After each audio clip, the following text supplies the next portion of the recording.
hoje, né, de uns anos para cá, tem realmente havido muitas investidas dos profissionais nacionais dentro do mercado nacional.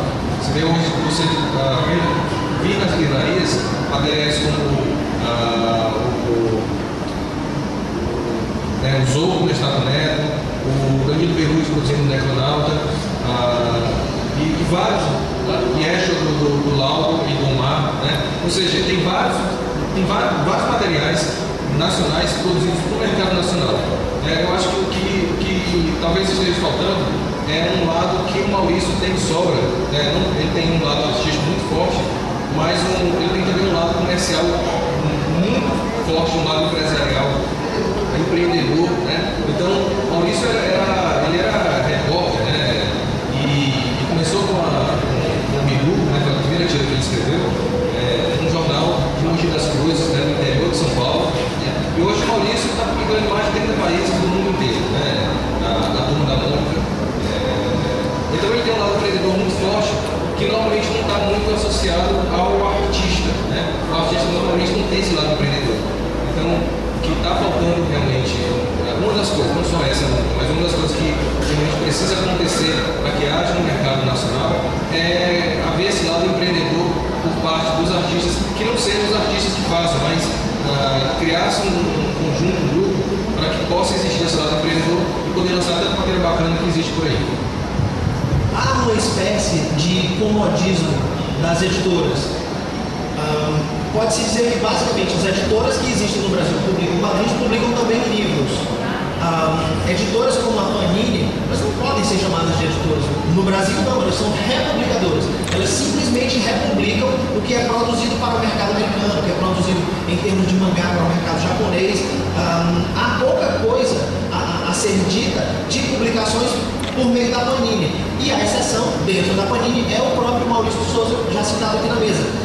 Mas a gente tem que lembrar assim, os anos 50, os anos 60 e os anos 70 tiveram fortes momentos de publicação de quadrinhos.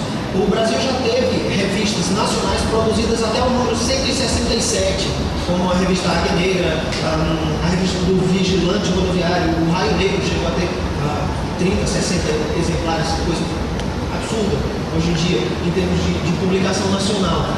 Mas falta aos editores um interesse de investir em propaganda, investir em criação de público para tornar essa fatia de artistas brasileiros, esse talento que existe no Brasil, em artistas que publicam também dentro do Brasil.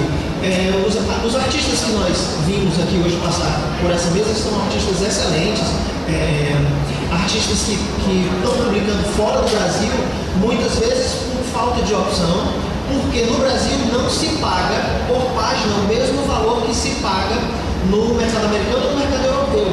Então se pergunta assim, por que você não desenha uma história em quadrinhos para ser publicada no Brasil e vai desenhar para o mercado americano? Simplesmente porque no Brasil eles não me pagam para fazer esse tipo de trabalho.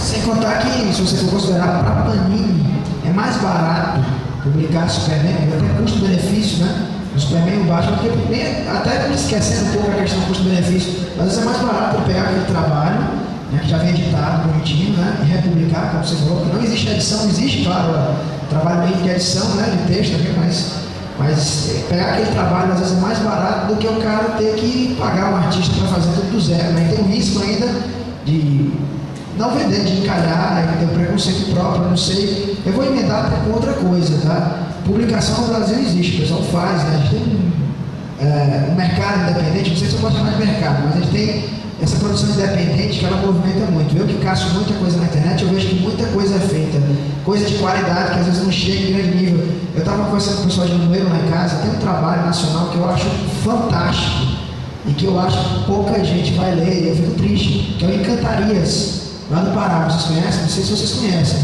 que é do Antoniel Oliveira, tá? É sensacional o trabalho. Eles chegaram, mostrei para ele, o pessoal de Limoeiro foi de cara, né? Foi feito com auxílio do edital de cultura do Pará, tá? Mas não vai chegar, tá? Então eu queria que vocês falassem um pouco, né? Talvez o que é que seja necessário para o quadrinho nacional, para a publicação nacional chegar ao leitor, né? E ao leitor que eu falo, a massa, né? comprar em livraria, ótimo. Você mora em Fortaleza, você vai na Saraiva Mega Store, lá tem muita coisa nacional, lá realmente tem, né? Mas você vai na banca de Sobral, na banca de Limoeiro, ou na banca do bairro mais afastado de Fortaleza, lá não vai ter os Sete Vidas do André Diniz, não vai ter aqueles outros trabalhos, não vai ter Histórias Gerais do Elton Sribeck, do Flávio Colim, tá?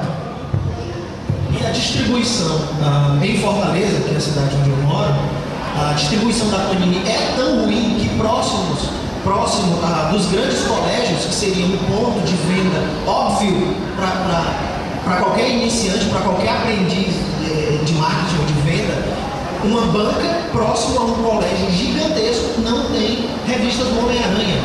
Homem-Aranha, por favor, sabe? É uma péssima ideia de distribuição não colocar o Homem-Aranha próximo dos seus maiores compradores, do seu maior público.